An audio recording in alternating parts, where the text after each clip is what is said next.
Chapter 10 analysis of variance ANOVA. നമ്മൾ testing of ഹൈപ്പോത്തസിസിൽ നമ്മൾ പല ടെസ്റ്റുകളും കണ്ടു. ആ കൂട്ടത്തിൽ നമ്മൾ കണ്ടൊരു ടെസ്റ്റായിരുന്നു equality of testing the equality of two population means. ഇങ്ങനൊരു ടെസ്റ്റ് നമ്മൾ ചെയ്തിട്ടുണ്ടായിരുന്നു. ഇത് രണ്ട് പോപ്പുലേഷനുകളുടെ മീനുകൾ തുല്യമാണോ എന്ന് നമ്മൾ ടെസ്റ്റ് ചെയ്തിട്ടുണ്ടായിരുന്നു. അതായത് നമ്മൾ ഉപയോഗിച്ചിരുന്ന null hypothesis H0 μ1 is equal to μ2 എന്നതായിരുന്നു. Against H1 μ1 not equal to μ2, μ1 greater than μ2, μ1 less than μ2 അങ്ങനെ ഉപയോഗിച്ചൊരു ടെസ്റ്റ് നമ്മൾ നടത്തിയിട്ടുണ്ടായിരുന്നു. ഈ ടെസ്റ്റ് നടത്താൻ വേണ്ടിയിട്ട് നമ്മൾ ഉപയോഗിച്ചിട്ടുണ്ടായിരുന്ന സെറ്റ് ടെസ്റ്റാണ്. ഇപ്പോൾ രണ്ട് പോപ്പുലേഷൻ മീനുകൾ തുല്യമാണോ എന്ന് ടെസ്റ്റ് ചെയ്യാൻ നമ്മൾ സെറ്റ് ടെസ്റ്റ് ഉപയോഗിച്ചുവെങ്കിൽ ഇവിടെ നമ്മൾ രണ്ടിലധികം പോപ്പുലേഷൻ മീനുകൾ, മൂന്നോ അതിലധികമോ പോപ്പുലേഷൻ മീനുകൾ ഈക്വൽ ആണോ എന്ന് ടെസ്റ്റ് ചെയ്യാൻ വേണ്ടിയിട്ട് നമ്മൾ നോക്കുന്ന ഒരു സ്റ്റാറ്റിസ്റ്റിക്കൽ മെത്തേഡിനെയാണ് അനാലിസിസ് ഓഫ് വേരിയൻസ് എന്ന് പറയുന്നത്. അപ്പോൾ equality of more than two population means, more than two population means, അതിനുവേണ്ടി നടത്തുന്ന ഒരു ടെസ്റ്റ് പ്രൊസീജിയറിനെയാണ് നമ്മൾ എന്ത് പറയുന്നത്, analysis of variance or ANOVA എന്ന് പറയുന്നത്. What is ANOVA? It is a test procedure for testing the equality of more than two population means, or നമ്മൾ പറയും testing the equality of several population means എന്ന് കൂടി നമ്മൾ പറയും. അതിനുപയോഗിക്കുന്ന ഒരു statistical മെത്തേഡിനെയാണ് അനാലിസിസ് ഓഫ് വേരിയൻസ് അല്ലെങ്കിൽ അനോവ എന്ന് പറയുന്നത്. ഇവിടെ നമ്മൾ ഉപയോഗിക്കാൻ പോകുന്ന ടെസ്റ്റ് സ്റ്റാറ്റിസ്റ്റിക് എഫ് ആണ്. നമ്മൾ രണ്ടെണ്ണത്തിന് വേണ്ടി ഉപയോഗിച്ചത് സെഡ് ആണെങ്കിൽ ഇവിടെ നമ്മൾ ഉപയോഗിക്കാൻ പോകുന്ന ടെസ്റ്റ് സ്റ്റാറ്റിസ്റ്റിക് എഫ് ആണ്. അപ്പോൾ ഇതിൻ്റെ പേര് അനാലിസിസ് ഓഫ് വേരിയൻസ് ആണ്. പക്ഷെ നമ്മൾ ചെയ്യുന്നത് എന്താണ്, testing the equality of more than two population means. അപ്പോൾ ആ കാര്യം ഒന്ന് പ്രത്യേകം ഓർമ്മിക്കേണ്ടതാണ്. അനാലിസിസ് ഓഫ് വേരിയൻസ് ഉപയോഗിക്കുന്നത് പോപ്പുലേഷൻ മീനുകൾ ഈക്വൽ ആണോ എന്ന് ടെസ്റ്റ് ചെയ്യാൻ വേണ്ടിയിട്ടാണ്. അപ്പോൾ ഇവിടെ പോപ്പുലേഷൻ മീനുകൾ തുല്യമാണോ എന്ന് നമ്മൾ ടെസ്റ്റ് ചെയ്യുന്നത് വേരിയേഷൻസ് മെഷർ ചെയ്തിട്ടാണ്. അതായത് സാമ്പിളിൻ്റെ വേരിയേഷനുകൾ മെഷർ ചെയ്തിട്ടാണ്, വേരിയേഷൻസ് ഓഫ് ദി സാമ്പിൾസ് അത് മെഷർ ചെയ്തിട്ടാണ് നമ്മൾ എന്ത് ചെയ്യുന്നത്, അനോവ പെർഫോം ചെയ്യുന്നത്, അനാലിസിസ് ഓഫ് വേരിയൻസ് പെർഫോം ചെയ്യുന്നത്. അപ്പോൾ നമുക്ക് നോക്കാം സാമ്പിളിൻ്റെ വേരിയേഷൻസ് എങ്ങനെയൊക്കെയാണ് ഉണ്ടാവുക എന്നൊരു എക്സാമ്പിൾ വെച്ചിട്ട് നോക്കാം. അപ്പോൾ ഞാനിവിടെ ഒരു ഡാറ്റ എഴുതിയിട്ടുണ്ട്. അപ്പോൾ ഇവിടെ നമ്മൾ കൺസിഡർ ചെയ്യുന്നത് 3 പോപ്പുലേഷനുകളാണ്. എ, ബി, സി എന്ന് പറഞ്ഞിട്ട് നമുക്ക് 3 പോപ്പുലേഷൻസ് ഉണ്ട്. ആ 3 പോപ്പുലേഷൻസിൽ നിന്ന് എടുത്തിരിക്കുന്ന സാമ്പിൾസ് ആണ് ഇവിടെ തന്നിരിക്കുന്നത്. ആ പോപ്പുലേഷൻ എന്ന് പറഞ്ഞാൽ എന്താ അറിയോ, 3 ഫർട്ടിലൈസേഴ്സിനെയാണ് ഞാൻ കാണിക്കുന്നത്. 3 ഫർട്ടിലൈസേഴ്സിൻ്റെ കൊണ്ടുപോയി കിട്ടുന്ന ഈൽഡുകളാണ് ഞാൻ ഈ ടേബിളിൽ കൊടുത്തിരിക്കുന്നത്. ആ ഈൽഡുകൾ 3 സാമ്പിളുകൾ എടുത്തിരിക്കുന്നു. ഫസ്റ്റ് ഫർട്ടിലൈസേഴ്സിന്, രണ്ടാമത്തെ ഫർട്ടിലൈസേഴ്സിന് ഞാൻ 4 സാമ്പിളുകൾ എടുത്തിരിക്കുന്നു. ആൻഡ് അടുത്തേന്ന് ഞാൻ 2 സാമ്പിൾ 2 ആളുകൾ എടുത്തിരിക്കുന്നു. അതൊക്കെ ഈൽഡ് ഫ്രം പ്ലോട്ട്സ് ആണ് അല്ലേ. അതിപ്പോൾ ഫസ്റ്റ് പ്ലോട്ട് നിന്ന് സെക്കൻഡ്, തേർഡ് അങ്ങനെയുള്ള ഒരു ഡാറ്റയാണ് നമ്മളിവിടെ എഴുതിയിരിക്കുന്നത്. അപ്പം നമ്മളിവിടെ ഇരിക്കുന്ന ഈ ഫർട്ടിലൈസേഴ്സിന് നമ്മൾ പറയുന്ന പേരാണ് ട്രീറ്റ്മെൻറ്റുകൾ എന്ന് പറയുന്നത്. 3 പോപ്പുലേഷനിലുള്ള വ്യത്യാസം വരുത്തുന്ന കാര്യങ്ങൾ, അതിനെ നമ്മൾ എന്താ പറയുന്നത്, ദേ ആർ കോൾഡ് ട്രീറ്റ്മെൻറ്റ്സ്. അപ്പോൾ ഇങ്ങനെ ഒരു ഡാറ്റയാണ് നമുക്ക് കിട്ടിയിട്ടുണ്ടാവുക. അപ്പോൾ 3 സെറ്റ് ഓഫ് വാല്യൂസ് ഉണ്ട്. That means here we are dealing with 3 populations. അപ്പോൾ അവരുടെ സാമ്പിളുകളാണ് ഇവിടെ എഴുതിയിരിക്കുന്നത്. അപ്പോൾ ഞാൻ ആദ്യം തന്നെ വേരിയേഷൻസ് ആണ് നമുക്ക് എങ്ങനെയാണ് ഉണ്ടാവുക എന്ന് അറിയേണ്ട അല്ലേ. അപ്പോൾ നമ്മൾ സാമ്പിൾ മീനുകൾ കാൽക്കുലേറ്റ് ചെയ്ത് നോക്കി. അപ്പോൾ ഫസ്റ്റ് സാമ്പിളിൽ നിന്ന് സെറ്റ് ഓഫ് സാമ്പിൾസ് നിന്ന് കിട്ടിയത് 3 എന്നാണ് സാമ്പിൾ മീൻ, 4, 3, 2. എ എന്ന് പറഞ്ഞ പോപ്പുലേഷൻ എടുത്ത സാമ്പിളുകളിൽ നിന്ന് കിട്ടിയത് 3 എന്ന സാമ്പിൾ മീൻ, ബി എന്ന് കിട്ടിയിരിക്കുന്നത് 6.5 എന്ന സാമ്പിൾ മീൻ, ആൻഡ് സി എന്ന് പറഞ്ഞിരിക്കുന്ന പോപ്പുലേഷൻ്റെ സാമ്പിൾ ഉപയോഗിച്ച് കിട്ടിയിരിക്കുന്നത് 4 എന്ന് പറഞ്ഞ സാമ്പിൾ മീൻ. അപ്പോൾ നോക്കൂ, ഇവിടെ സാമ്പിൾ മീനുകൾ തമ്മിൽ തന്നെ വ്യത്യാസങ്ങളില്ലേ. There is variations.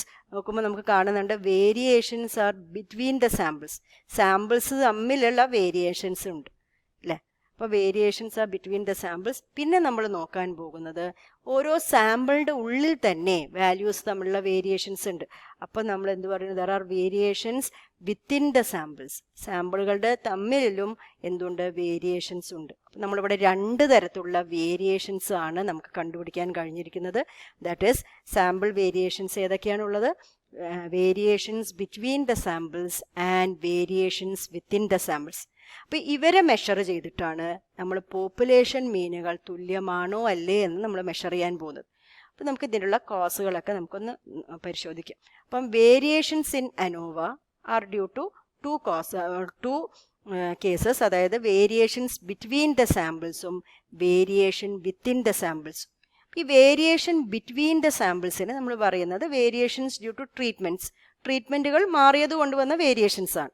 And variations within the samples are due to errors. അതിനെ നമ്മൾ പറഞ്ഞു വേരിയേഷൻസ് ഡ്യൂ ടു ഇറേഴ്സ് എന്ന പേര് കൂടി പറയും.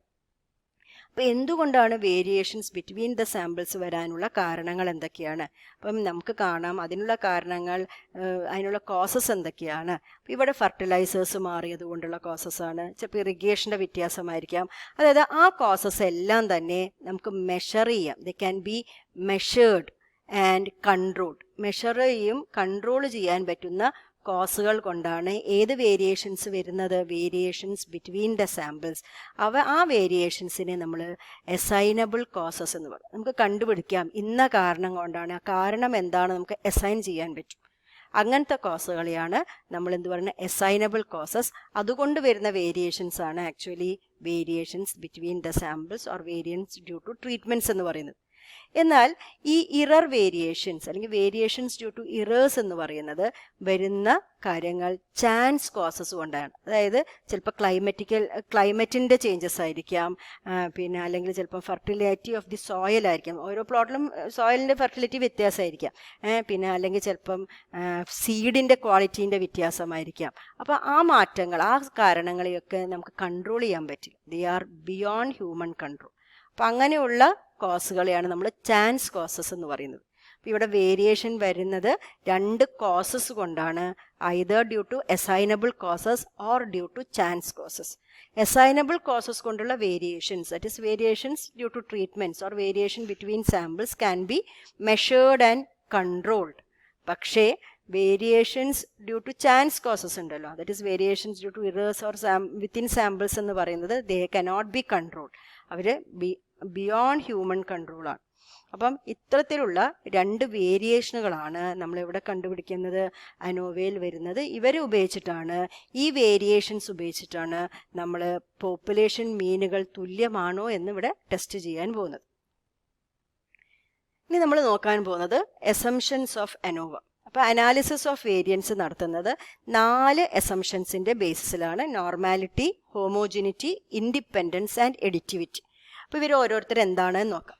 നോർമാലിറ്റി അസംഷൻ പറയുന്നത് നമ്മളെടുക്കുന്ന പോപ്പുലേഷൻസ് ഉണ്ടല്ലോ, populations from which samples are taken are normally distributed. നമ്മളെടുത്തിരിക്കുന്ന പോപ്പുലേഷനുകളെല്ലാം നോർമൽ ഡിസ്ട്രിബ്യൂഷൻ ഫോളോ ചെയ്തിരിക്കണം. And next is homogeneity. Homogeneity പറയുന്നത് പോപ്പുലേഷനുകളുടെ വേരിയൻസ് എല്ലാം സെയിം ആയിരിക്കണം.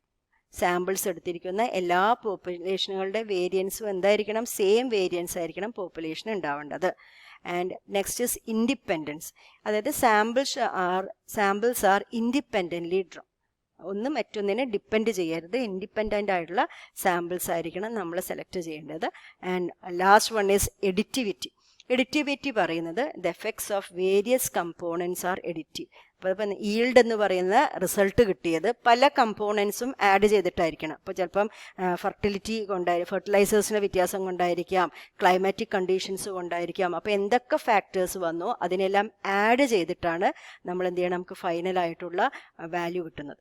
അപ്പോൾ effects of the various components are additive എന്നുള്ള ഒരു അസംഷൻ കൂടി വെച്ചിട്ടാണ് നമ്മൾ എന്ത് ചെയ്യാൻ പോകുന്നത്? അനോവ അനാലിസിസ് ഓഫ് വേരിയൻസ് നടത്താൻ പോകുന്നത്. അപ്പോൾ നമ്മൾ ഇനി ചെയ്യാൻ പോകുന്ന അനാലിസിസ് ഓഫ് വേരിയൻസ്, നമ്മൾ ചെയ്യുന്ന analysis of variances one way analysis of variance or one way ANOVA. One way അനോവയിൽ നമ്മൾ ചെയ്യുന്നത് നമ്മൾ കിട്ടുന്ന ഡാറ്റേനെ ക്ലാസിഫൈ ചെയ്യുന്നത് ഒരൊറ്റ ഫാക്ടറിൻ്റെ ബേസിസിലാണ്. വൺ ഫാക്ടറിൻ്റെ ബേസിസിൽ മാത്രമാണ് നമ്മൾ ഡാറ്റേനെ ക്ലാസിഫൈ ചെയ്തതെങ്കിൽ നമ്മൾ ചെയ്യുന്നത് എന്താണ്? വൺ വേ അനോവയാണ്. ഇപ്പം ഞാൻ നേരത്തെ കാണിച്ചു തന്ന എക്സാമ്പിളിൽ നമ്മൾ ഫെർട്ടിലൈസർ എന്ന് പറഞ്ഞ ഒരൊറ്റ ഫാക്ടറിൻ്റെ ബേസിസിലായിരുന്നു ഡാറ്റേനെ ക്ലാസിഫൈ ചെയ്തത്. 3 ഫെർട്ടിലൈസേഴ്സ് ABC എന്ന് പറഞ്ഞിട്ടുള്ള ഒരൊറ്റ അല്ലേ, ആ ഫെർട്ടിലൈസർ എന്ന് പറഞ്ഞ ഒരൊറ്റ കാര്യത്തിൻ്റെ ബേസിസിലാണ് ഡാറ്റേനെ ക്ലാസിഫൈ ചെയ്തിട്ടുണ്ടായിരുന്നത്. അപ്പോൾ അങ്ങനെ നടത്തുന്ന അനാലിസിസ് ഓഫ് വേരിയൻസിനെയാണ് നമ്മൾ എന്ത് പറയുന്നത്? വൺ വേ അനോവ എന്ന് പറയുന്നത്.